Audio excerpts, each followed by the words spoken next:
Hola y bienvenidos a nuestra quinta edición del podcast Fortaleza Patriota. Somos Catalina Gómez y Camilo Estrada. Si nos estás escuchando mientras preparas el desayuno, camino al trabajo, haciendo ejercicio o aprovechando esos momentos libres en casa mientras organizas o haces los oficios domésticos, estás en el lugar correcto. Este es tu espacio para mantenerte informado sobre los temas más relevantes de la política colombiana de la semana, sin complicaciones y directo al grano.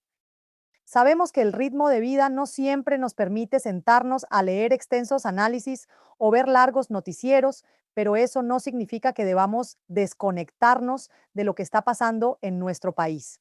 Por eso, cada fin de semana te traemos un resumen claro y completo de los acontecimientos más importantes que marcaron la agenda política nacional. Esta semana ha estado particularmente intensa en Colombia, con tres temas que han generado amplio debate y que todo ciudadano debería conocer. Primero, abordaremos la crisis diplomática generada por las órdenes de captura que Guatemala emitió contra la fiscal general de Colombia, Luz Adriana Camargo, y el exministro Iván Velásquez en el marco del caso Odebrecht, una situación que pone en entredicho la credibilidad de nuestras instituciones judiciales.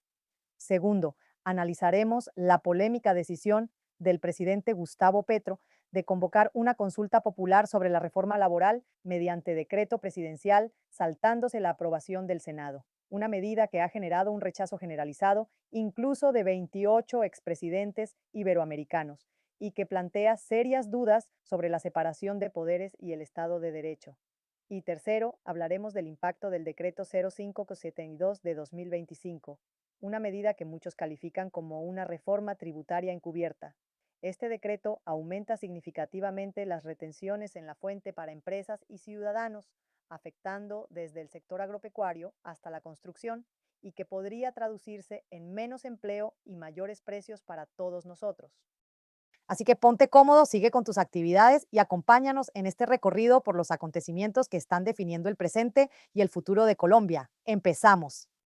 Para empezar, abordaremos el tema de la fiscal general de la Nación, Luz Adriana Camargo, y Guatemala, quien dictó orden de captura por temas de corrupción con Odebrecht.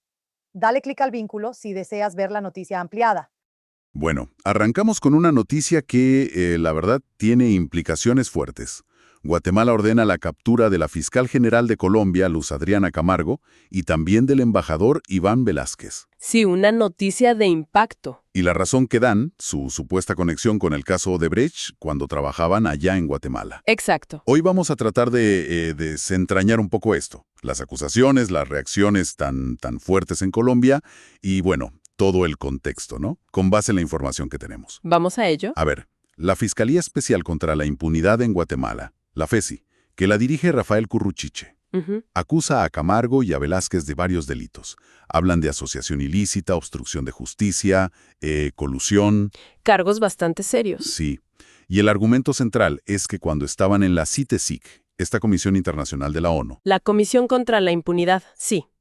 pues supuestamente favorecieron ilegalmente a Odebrecht. Y aquí lo interesante, o bueno, lo clave, son las pruebas que menciona Curruchiche. Habla de correos electrónicos de marzo de 2017, Ajá. donde según él, Camargo estaba gestionando acuerdos con Odebrecht, acuerdos de colaboración eficaz. O sea, negociando beneficios a cambio de información. Eso es. Y la Fiscalía de Guatemala dice que eso se salía de las funciones de la CICIG, que eso le tocaba solo a los fiscales guatemaltecos. Entiendo. También mencionan actas, testimonios, y afirman que todo esto le costó a Guatemala, bueno, un perjuicio económico grande, unos 3,000 millones de quetzales. Que son como 380 millones de dólares más o menos. Exacto. Y lo vinculan, por ejemplo, a una carretera que al final no se hizo. Algo, imagínate como fiscal prófuga protegida por Petro. Palabras muy duras. Y cuestionan su nombramiento. Dicen que ya se sabía de estas investigaciones en Guatemala cuando la eligieron. Y hay nombres propios criticando fuerte, ¿verdad? Claro, claro. Figuras conocidas de la oposición en Colombia. Por ejemplo, Rafael Nieto Loaiza, que ha pedido directamente su renuncia. ¿Argumentando qué? Pues que su permanencia daña la imagen, la credibilidad de la Fiscalía colombiana. Y no es el único. No. Senadoras como María Fernanda Cabal, Paloma Valencia, también muy críticas, han usado términos como fiscal de bolsillo. ¡Wow! Incluso se ha llegado a oír desde esos sectores comparaciones muy fuertes, del tipo, bajo este gobierno, los asesinos son gestores de paz, los fiscales generales son prófugos. Una crítica muy directa al gobierno actual. Muy directa, sí. Ese es el tono del debate en ciertos círculos en Colombia. Pero a ver, frente a todo esto, ¿qué dicen los acusados? Porque hay otra versión. Por supuesto, tanto Camargo como Velázquez niegan todo. Rotundamente. ¿Y qué argumentan? Velázquez lo califica de persecución política. Dice que viene de actores corruptos a los que él, precisamente, investigó en su momento. Ajá. Y señala directamente a Curruchiche y a la fiscal general de Guatemala, Consuelo Porras. Recuerda que ambos están sancionados por Estados Unidos y la Unión Europea. Un dato importante ese, que han sido señalados por actores externos. Sí, como actores antidemocráticos o corruptos. Y ojo, no son solo ellos los que rechazan las órdenes. ¿Quién más? El propio gobierno actual de Guatemala, el de Bernardo Arévalo. Que está enfrentado con la Fiscalía de Porras, ¿cierto? Exactamente. Pues el gobierno de Arévalo también ha rechazado las órdenes de captura.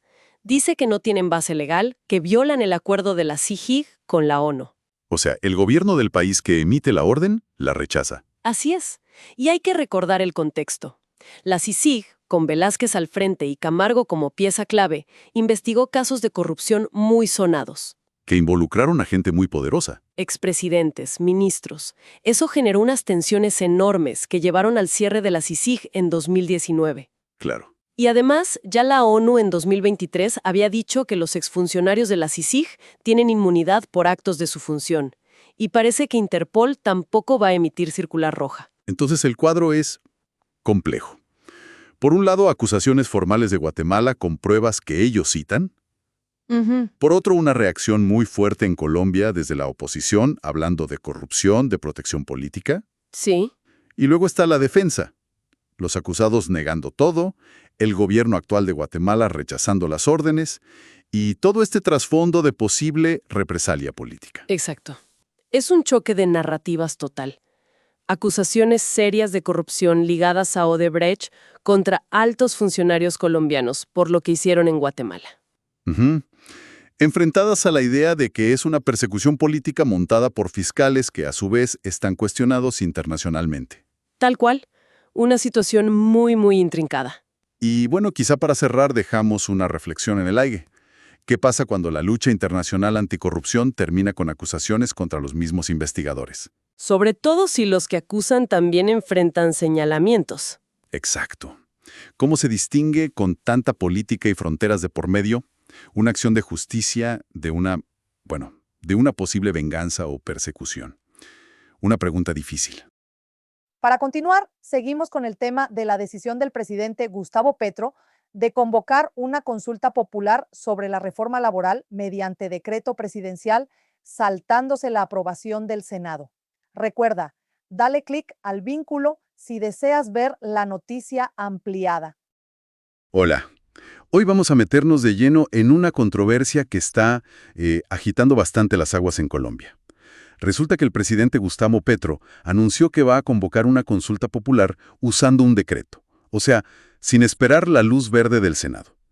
Estuvimos revisando distintas fuentes: prensa, análisis de abogados, comunicados, de todo un poco. Queremos desglosar bien los argumentos, entender qué hay detrás y, bueno, qué implicaciones tiene esta decisión. Y lo que vemos es un escenario bastante polarizado. Hay críticas muy duras desde muchos lados, incluso una perspectiva muy crítica que pone en duda las prioridades del gobierno y habla de riesgos institucionales. Así que bueno, empecemos a desmenuzar esto. Primero, el porqué de todo esto. El presidente Petro quiere esta consulta ligada a su reforma laboral, ¿verdad? Y esto viene justo después de que la propuesta para hacerla no pasara en el Senado. La votación quedó apretada, 49 en contra, 47 a favor. Exacto. Y ahí ya tenemos el primer punto clave, el legal. Porque la Constitución colombiana, en su artículo 104, es bastante clara, ¿no? Dice que una consulta popular que venga del presidente necesita sí o sí un concepto previo y favorable del Senado. Sin ese aval del Senado, pues la vía normal no se cumple. Se necesita eso más la firma del presidente y los ministros. Claro. Pero entonces, ¿cuál es el argumento del gobierno para saltarse eso? Dicen que esa votación del Senado tuvo vicios, problemas de procedimiento. Mencionan análisis, por ejemplo, uno de Jefferson Dueñas, que fue magistrado auxiliar. Hablan de que hubo muy poco tiempo para debatir, que se cerró la discusión de forma abrupta, inconsistencias, bueno, ese tipo de cosas. Y la conclusión del gobierno es, por esos vicios, esa votación es como si no hubiera existido. O sea, no hubo una decisión de fondo real. Sí, pero ahí es donde la cosa se pone interesante, porque casi todos los demás juristas, entidades como de justicia, la Corporación Excelencia en la Justicia, exministros, constitucionalistas, ven la película muy diferente. Dicen, a ver, la votación existió, fue pública, hubo un resultado, punto. Si hubo vicios, quien tiene que decirlo y anularla es un juez. Específicamente el Consejo de Estado. No puede el mismo gobierno decidir que no vale. Y añaden algo importante. Eso de la excepción de inconstitucionalidad, que es cuando una autoridad no aplica una norma por creerla contraria a la Constitución, bueno, dicen que eso no está pensado para desconocer una votación del Congreso. No aplica ahí. Entendido. Y mientras tanto, las reacciones políticas no se hicieron esperar. Fueron bastante fuertes. Vimos, por ejemplo, esa carta firmada por 28 expresidentes de Iberoamérica. Estaban Uribe, Pastrana, Calderón de México, Aznar de España. Calificaron la intención de Petro como de suma gravedad.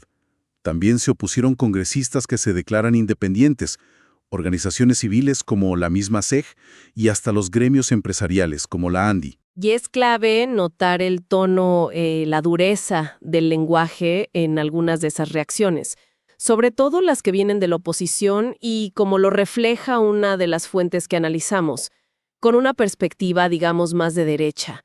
Usan términos como ruptura grave, irrespeto a la Constitución, abuso de poder, incluso, fíjate, llegan a hablar de golpe de Estado.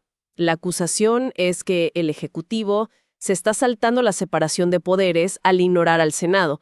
Hay que insistir, claro, que esta es la visión que expresan esas fuentes específicas que consultamos, no es una opinión nuestra. Sí, queda claro. ¿Y del lado del gobierno, cómo se defienden?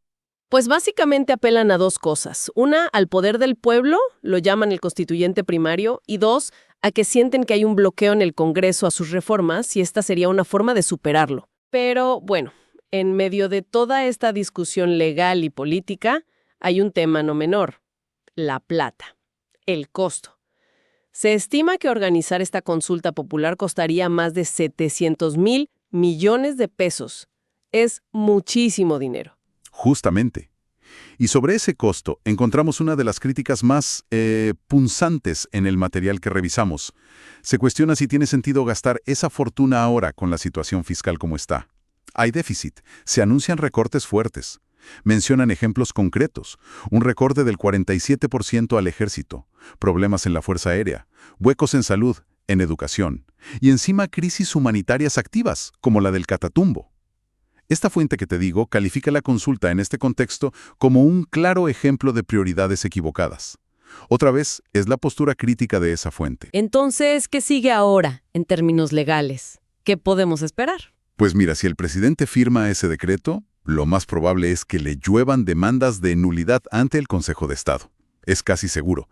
Ese tribunal incluso podría decir, un momento, suspendamos la consulta mientras estudiamos esto a fondo. Una medida cautelar, digamos. Y más adelante, si hay tutelas, el caso podría terminar en la Corte Constitucional para una revisión definitiva. Interesante también lo que planteó Alfonso Portela, que fue registrador nacional. Él sugiere que el registrador actual debería como abstenerse de organizar la consulta si considera que el decreto es claramente inconstitucional. Su argumento es doble: evitar gastar un dineral en algo que probablemente anulen después, y que el propio registrador evite meterse en problemas legales, como incurrir en prevaricato, que es tomar una decisión sabiendo que es ilegal. Uf, qué complejo todo. Entonces, para ir cerrando, ¿qué nos deja esta situación? Se ve clarísimo un choque, ¿no? La voluntad del presidente por un lado y las reglas, los procedimientos constitucionales, la separación de poderes por el otro. Sí, es es fascinante ver cómo chocan estas interpretaciones de la ley tan distintas y cómo surgen advertencias muy serias desde diferentes orillas sobre la salud de la democracia y sobre cómo se usan los recursos públicos. Es esa tensión clásica, ¿no?, entre querer buscar la validación popular directa y la necesidad de respetar los controles y balances institucionales. Y exacto.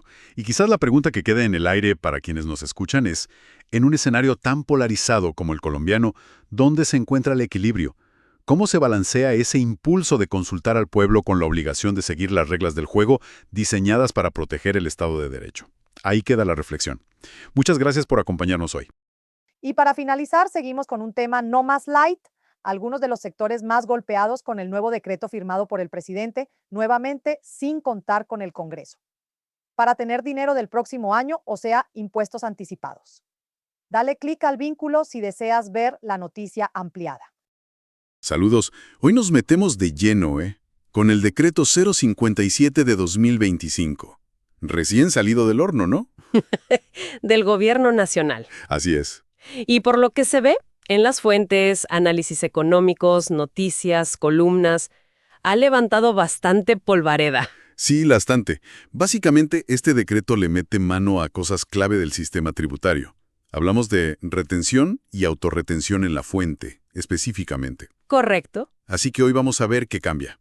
Exactamente y sobre todo, qué olas está generando esto en distintos sectores, ¿no? Según lo que leemos. Exacto, ver el impacto real. Bien, vamos a desgranar esto. El decreto, actualiza normas anteriores. La justificación oficial es una supuesta recuperación económica en 2024. La justificación oficial, sí. Pero las alarmas sonaron, casi de inmediato. Empecemos por lo básico. ¿Qué es lo que cambia realmente con este decreto? Pues mira, lo fundamental es que suben, y bastante, las tarifas de autorretención para un montón de actividades económicas. Suben mucho. Hablamos de duplicar o hasta triplicar tarifas en algunos casos. Y al mismo tiempo bajan las bases mínimas para que te hagan retención en la fuente. O sea, te retienen antes. A ver, danos ejemplos concretos. Las fuentes mencionan unos bien llamativos, ¿no? Sí, los cambios se sienten fuerte. Para servicios, por ejemplo, ahora te retienen desde las 2 VT. La unidad de valor tributario, que ajusta por inflación. Exacto. Son como 100,000 pesos. Antes era desde 4 VT. El doble. El doble de base, ¿sí? Y para compras baja de 27 a 10 VT. Esos son como casi 500,000 pesos. Antes era mucho más alto el umbral. Ya. ¿Y en el campo? También, productos agropecuarios, la base para retener baja de 92 a 70 VT. Y ojo con el café, se desploma de 160 a 70 VT. ¡Wow! ¡Qué bajón!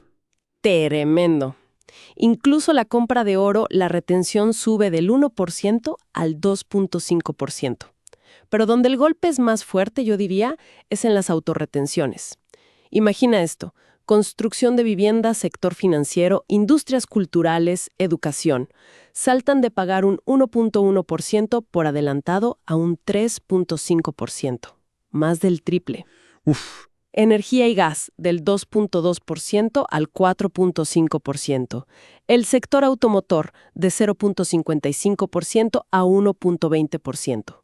O sea, en resumen, es una subida generalizada y muy fuerte del impuesto que las empresas pagan por anticipado. Y aquí es donde la cosa se pone tensa, ¿verdad? ¿Qué implica esto para el día a día de una empresa? En la práctica. Pues implica sacar más plata del bolsillo, pagar impuestos antes de tiempo. Todas las fuentes coinciden en esto. El efecto inmediato es un apretón fuerte a la liquidez. Menos caja. Exacto. Las empresas van a tener menos efectivo disponible para operar, para invertir e incluso para pagar la nómina. Es directo el golpe. Hay una columna que mencionas de Petro 572 que pone un ejemplo brutal con un proyecto de vivienda. Exacto. Ese ejemplo es muy gráfico. Un proyecto que antes calculaba anticipar, digamos, 550 millones por autorretención, con este decreto tiene que anticipar 1.750 millones. 1.750. Sí, es una diferencia abismal.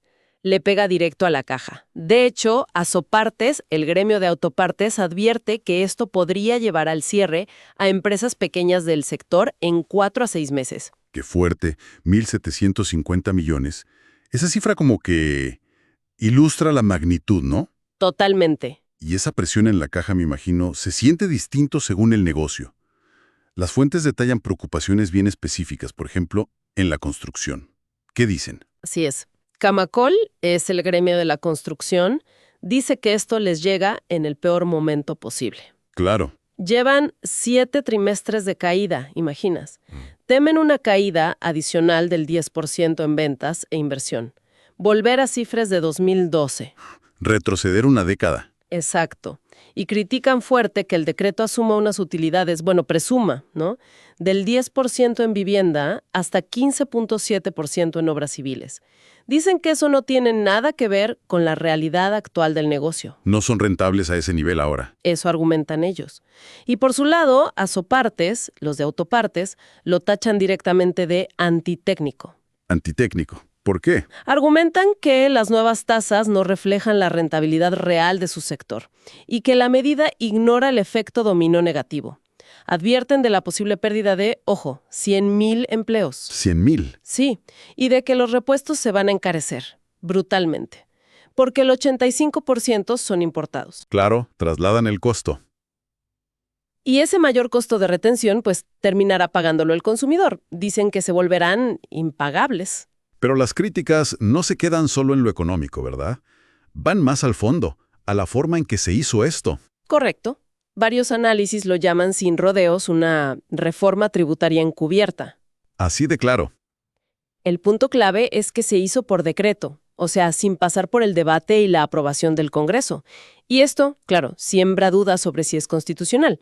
Mencionan el artículo 338 de la Constitución. Y hay acciones legales. Ya se habla de demandas en camino o incluso presentadas ante el Consejo de Estado. O sea, esto va a tener cola legal, seguro. Y sobre las intenciones detrás del decreto, algunas fuentes son bastante directas, ¿no? Sí, bastante. En algunas columnas se plantea abiertamente la sospecha, ¿no?, de que la meta real no es puramente fiscal. ¿Así? ¿Qué se dice? Bueno, argumentan que se busca asegurar recaudo por adelantado para cubrir el gasto del gobierno en 2025 y aquí viene la parte más crítica, según estas interpretaciones, para aceitar la maquinaria política pensando en las elecciones de 2026, O sea, dejando un problema fiscal al próximo gobierno.